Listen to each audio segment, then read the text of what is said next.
Can forward bends ever be safe in osteoporosis, the bone thinning disease? For the answer, stay tuned.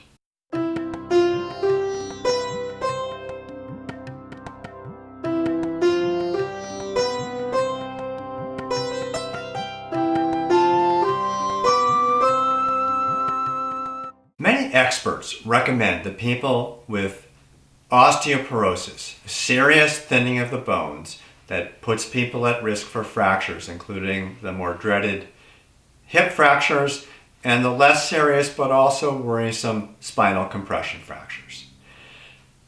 Many experts, due to the concern for fractures coming from yoga practice, advise against doing any twisting postures and advise against doing forward bends. In my last video, I talked about yoga for osteoporosis in general, and I concluded in that video that twisting poses can indeed be safe, and this is backed by scientific evidence. The group did well, they improved their bone mineral density, and there were no fractures among the participants from practicing yoga.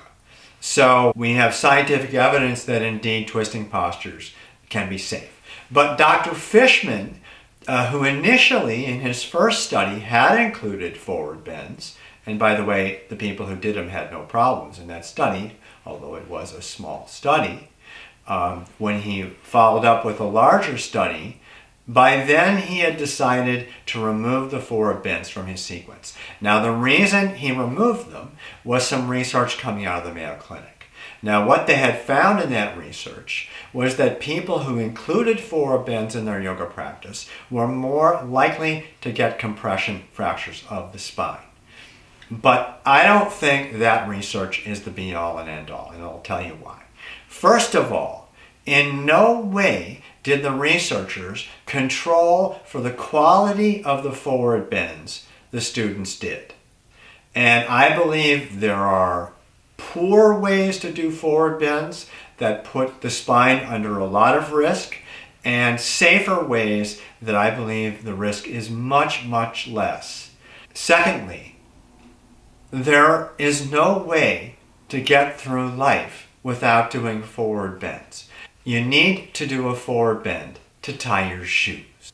If you're sitting down watching this video now, examine your posture.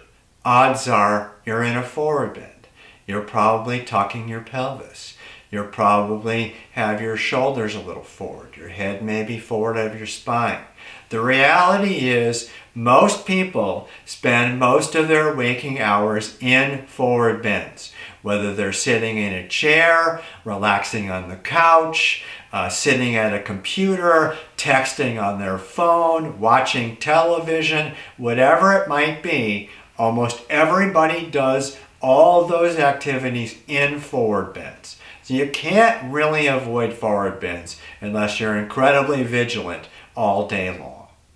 So the question is, can we learn to do forward bends more skillfully so that when we're confronted with a situation like tying our shoes, that we can do it in a way where we just don't, incredibly round our spine into a hump, but we skillfully keep the front of the body long as we come into a forward bend, which minimizes the compressive forces in the front of the spine where compression fractures are likely to occur. So compression fractures end up looking like a pie slice, and the vertebra in the front gets stressed, and then the two ends come together and you wind up with that pie slice shaped compression fracture. So that's what we're trying to avoid, and because forward bends shorten the front of the body, they put that compressive force on the front of the body.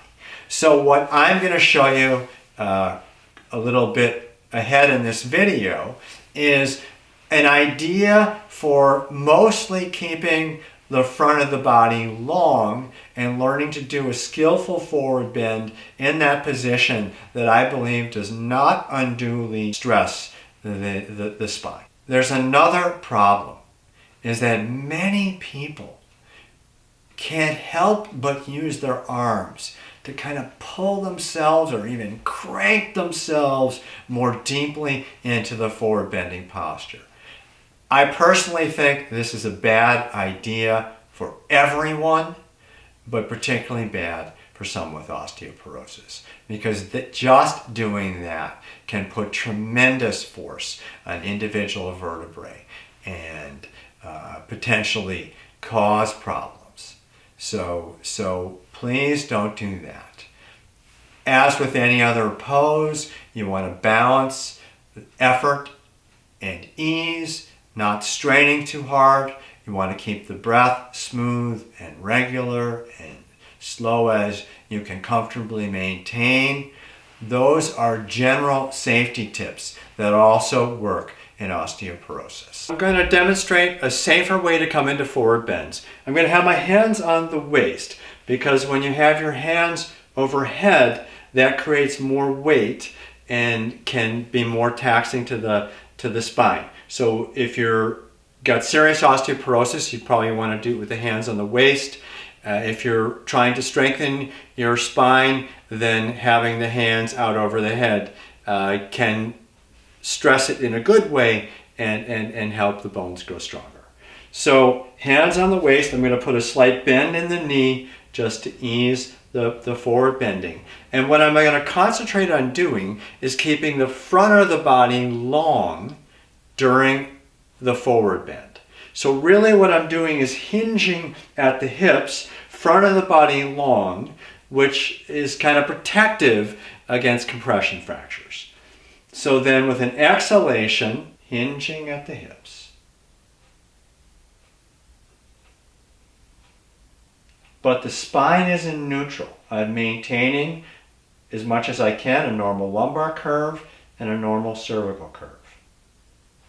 And then once I come as far as the hinging will allow, I can let the head drop just slightly, let the lower back round just slightly.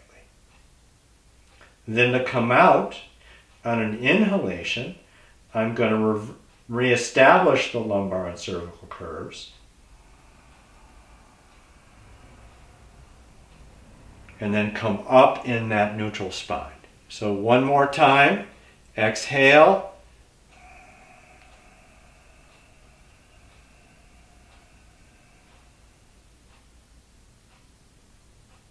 Inhale. In position, establishing the neutral spine. And from the hips, hinging up. So that is a safer way to do a forward bend if you have osteoporosis. Also would work if you have sciatica or other problems potentially. And it's a way to strengthen the bones, and I believe as long as you're careful and as long as you don't have advanced osteoporosis, strengthen the bones and try to prevent fractures. Okay, all for now. Thank you so much. Namaste.